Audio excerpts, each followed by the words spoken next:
Brad Williams, XL Prime. This is almost the exact same as the previous tutorial, but the change is we're going to use the find, and we're not using is number.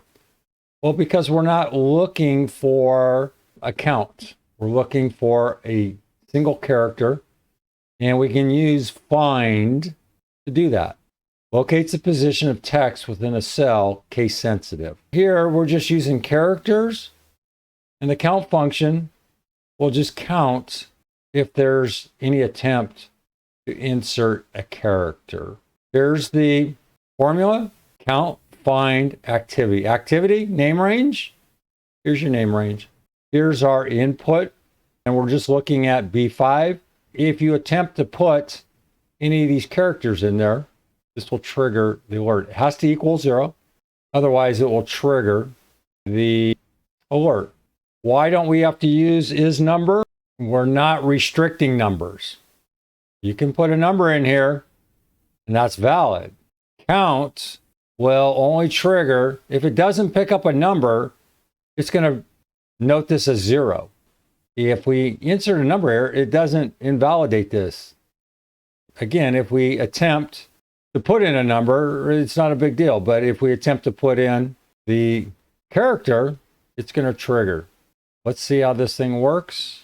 Put it in action, and this says it's true. Let's look. Okay, B5 means it's true. What's happening here?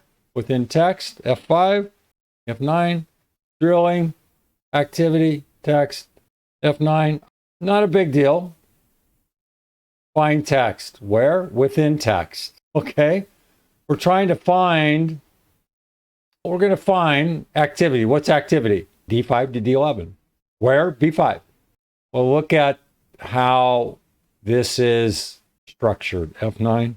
Like our inputs, you see how we're using quotes. That's the only way this is read, just as though we're inputting it. This is the same way Excel outputs it.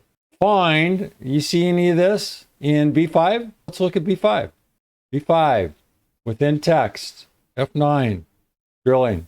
That's why this is going to turn out to be value equals big O 0, F9, value, value, value, value, value, value, value equals 0.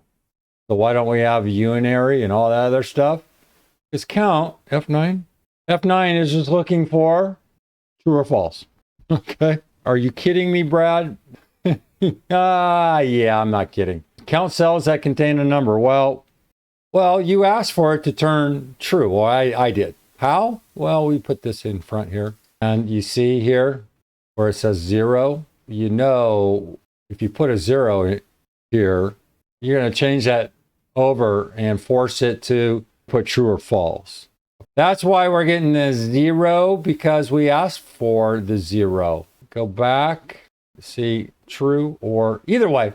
If you want the 0, then leave the 0. I'm not sure if data validation requires that. Let's pause. The question is this equal 0 required in data validation? Yes. Don't forget to put the equal 0. Data validation, you may think that it works, but it doesn't. Read this over here.